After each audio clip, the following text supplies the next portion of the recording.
Lauren, many congratulations. Owner, jockey, assistant trainer as well. Who was better placed to know that he was in great form coming into this? Oh, I ride him every day. He's my baby, and yeah, it's great. I mean, you can probably see your technique went out the window, but when I saw that gap, I was like, we've got to go for it. So yeah. Talk to me about your trip. So yeah, I was a bit wider than I wanted to be coming around the first bend, but I managed to slot in. The few leaders kind of parked it coming around the bend, so I had to pull him out. But to be fair to him, he was travelling fantastically, and he came round, and he did very well. He certainly did. Yeah. He stuck his head down. I think this is only your 20th ride as well. Yeah, that sounds something about right. Yeah, I'm so grateful for my dad. He's helped me so much and given me my rides, and yeah, it's just been great. So. But I'd imagine, I mean, you must be so different from even really the 15th or 16th. Every race that you take in, you're going to be learning something different. Exactly. Every race is a learning curve. I mean, I'm getting slightly better, but it's taken time. But I've had some fantastic horses to learn on. I mean, he's one of them. I bought him thinking I could get a few rides to ride in the races like Ascot and things like that. And he got me there, and now I've got a win on him, and he's everybody at home knows he's my baby, so it's really nice. Apart from the obvious influence of your family within it, who in the weighing room has given you advice? Who have you sought out? Brody has been so great. Any questions you've got, go to her. But everybody in the weighing room is lovely. I mean, even the lads like Jack Mitchell, he's rode for my dad for ages, and he's been lovely. First one in the weighing room saying well done. But you can talk to anybody. They're all really lovely people, and it's a great community in racing. Yeah, a punch of the air as you came in, and well deserved. Well done, Lauren. Thank you very much. Set and racing. Away from the top of the home straight, in the first, the 1 1/4 Sky Bet Club Amateur Jockeys Handicap Stakes. It's Star of St James and Stephanie Dory, one of the first ones to show to the inside in those dark green and white colours. Moving across from a wider draw is First Dynasty in the hands of Billy Marshall. So coming up by his First Dynasty, Star of St James are leading 2. Dandy Prince a couple of lengths behind him in those orange colours. And then came Morindo in light blue and pink silks. Followed around the bend then in the aquamarine by Mia Dram. On that one's inside last year's winner Reverberation in the white silks. A further length and a half away to Save Lizzie, who's a neck in advance of Lunar Magic in those maroon and white colours. On that one's outside then is Royal Observatory in light blue and orange. More towards the inside of those two is Edvard Grieg in maroon and light blue. Further behind, 3 horses towards the back of the field. Mirabello Bay is third from last currently. Diffident Spirit is right towards the rear in company with Jensen Benson, the 4-time previous course winner. On towards the end of the back soon, inside the final half a mile shortly, with the lead being held by First Dynasty and Billy Marshall. From Star of St James and Stephanie Dory. Back in third, Morindo and Molly Stratton. Fourth then is Mia Dram and Alice Tregonning. Dandy Prince is next in the hands of Megan Wingrove. And then came Royal Observatory and Lauren Frost and Reverberation and Paul Haney. And then towards the back, Lunar Magic together with Mirabello Bay, Jensen Benson.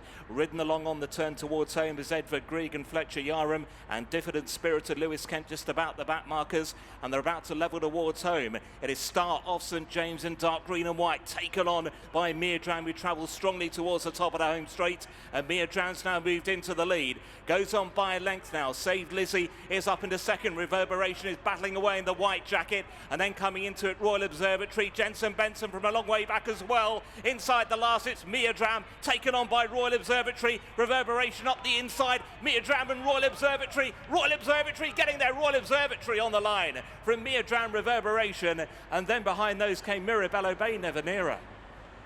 Confirmed Royal Observatory, a second win for Lauren Frost in her career. Stall 12 to overcome, 14-1 SP for Lauren, for Kevin Frost. And as we track them in here, if you were on the favourite, you'd have been quite happy. And Medram, always in the right position, I thought, under Alice Tregonning. They were going good even fractions up top, especially for the grade. We're not dealing with a high-class standard of horse by any means. I mean, it's a 0 to 62. And Alice Tregonning has bought a Medram to win the race, but Royal Observatory, who's attracted some fancy support over the course of the hours leading up to this, Well, they've bagged it, Captain. You said you couldn't see it yourself beforehand. I was firmly in agreement with that analysis, but someone knew something. Yeah, probably based on this horse's start at Wolverhampton on the 4th of November. That's a couple of starts ago when 9-2 finished third. Quite a good run, and then was dropped back in trip next time and sent off favourite and disappointed. But maybe coming back up in trip was the key, and that's why this horse was fancied. Yeah, well, I certainly think Southampton Trip has worked because it needed every inch of a mile and a quarter to get up and win, and she rode a strong finish to win.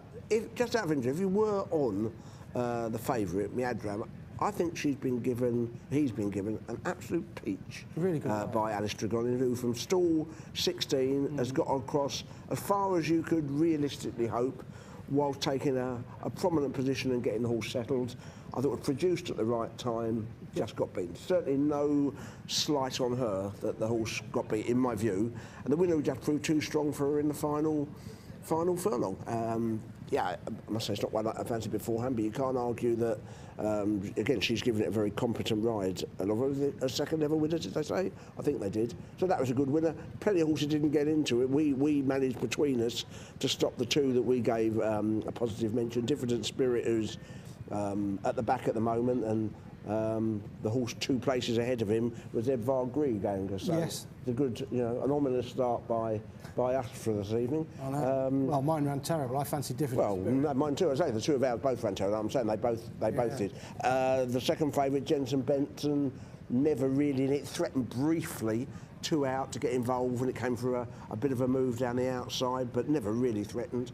And at this stage, I must say, I did think that the favourite was doing. Travelled really well, saved ground round the bend, produced, not too early, a furlong and a half out. Yeah, going well too. Going really well, and one horse has come out the back, third from the left, the well-backed Royal Observatory, who's ultimately just proved the stronger. But good ride by the winner, but I thought tactically it was a really good ride by the runner-up. Yeah, it's done really well. I mean, she's only 2 wide on the final bend, and given she started in stall 16, that's a good effort. I think so. I'd agree with that. Third was Reverberation. He ran reasonably well. So it was stall 12 beat 16, with stall 2 back in third spot. Yeah, Reverberation had a good draw, which was utilised. The horse didn't give away much ground, and the horse has kept on to get third, but the 2 beat it were disadvantaged with the draw and different rides, but they've both done very well to overcome their high draws. Yeah, they have. Take it again, Miadram's absolutely cruising at the 2-pole. Yeah. But all over the winner there, you'd have thought, wouldn't you, in running? Completely.